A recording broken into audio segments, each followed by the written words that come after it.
Everybody wants to learn how to get good fast at fighting. It takes time and effort to get good at anything.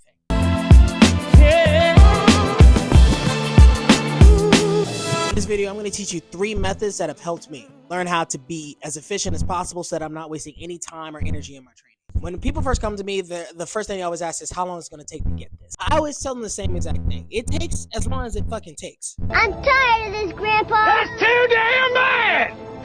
You keep digging! You're not going to learn it overnight. If you try and you don't get it and then you quit, you're never going to get it at all. You have to be patient. Minimum though, however, most people take about 6 months to get comfortable in a groove of training. That's not even getting good at something. That's just getting good at the groove of training. Learning how to hit, getting hit, and then hitting somebody.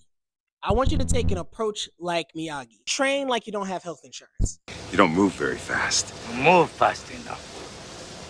When necessary. Most people have this mentality when they come in is to work as hard and as fast as possible, and they think they're going to get really good really fast. That never works. I have never seen a proficient martial artist who just worked hard and fast, ignoring all of the little techniques and all the little things that make techniques good, and they got amazingly good at it. When you want to get good at something, you're going to have to spend lots of time on it. Depending on how much time you spend on it, dictate how fast you get good at it. If I practice my jab 100 times every single day for a month, I'm going to get really fucking good at throwing my jab. Whereas if I throw my jab 100 times once a week for a month, then yeah, my jab is not going to be as good as the guy who's throwing it 100 times every day. A lot of times it's about repetition on that one thing. There are so many different moves in martial arts, so many different martial arts to learn from, that if you just did karate for the rest of your life, you would have to spend, I can't even name a number, countless hours just learning how to throw a proper front punch without conscious thought. Focus on moving efficiently, which means doing something repetitively over and over again every single day. 2, finding the right coaches or right coach is super important.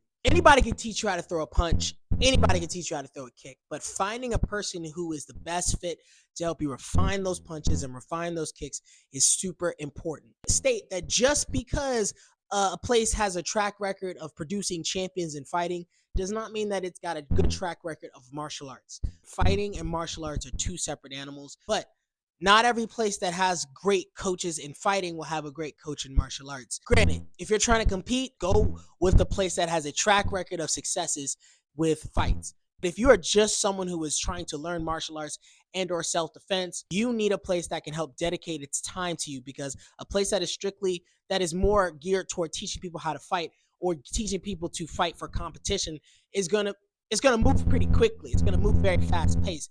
The instructor's not going to have the time to spend on the little intricate details that are going to make martial arts more enjoyable and or fun, because the fighters have a job. It can be fun for them, but it is a job. So you're going to want to pick a place that has coaches that can dedicate themselves to helping to teach the actual intricacies of martial arts. Because the beautiful part about martial arts is how intricate it actually is. How much art is in it, not just the mindless slamming of elbows and knees into stuff. And finally, the last thing I'm going to say is do not watch tape. I guess I would say you can watch videos, but understand that what you watch on YouTube is not what you're being taught in your classes. Not to say that you won't be taught those things in your classes, but focus on what you're learning. Don't focus on things outside of what you already have been taught by your instructors. If your instructor didn't teach the flying teep, one of my students is obsessed with the flying teep, then don't try it. You can try it, but don't make it an emphasis on your training, because you have to be taught mechanics. If people could just teach themselves martial arts, there would be so many more martial arts just running around. But unfortunately, martial arts is something that you have to be taught. It's hard to learn by yourself. The time of learning is longer. So focus on the things that you know. Don't focus on the things that you don't know. It's okay to watch YouTube videos and get inspired, but don't go up to your coach and be like, hey, coach, can we learn this? Or can we do? No. Focus on what you can focus on first, and then that extra shit will come. Just a few of the things that have helped me in my career. I've done a bunch of different martial arts. These core principles are what helped me excel the fastest and excel the most efficiently in whatever art I'm doing. If you're looking to fight, go where the success is. If there's a gym in your area that churns out champions and wins like nobody's business, then you're going to want to go there. But if you're looking for the art or the self-defense aspect of martial arts, then do not go to a gym that hyper focuses on fighting. Ends here. This is where you gotta push past your limits. If you don't, then your path ends here.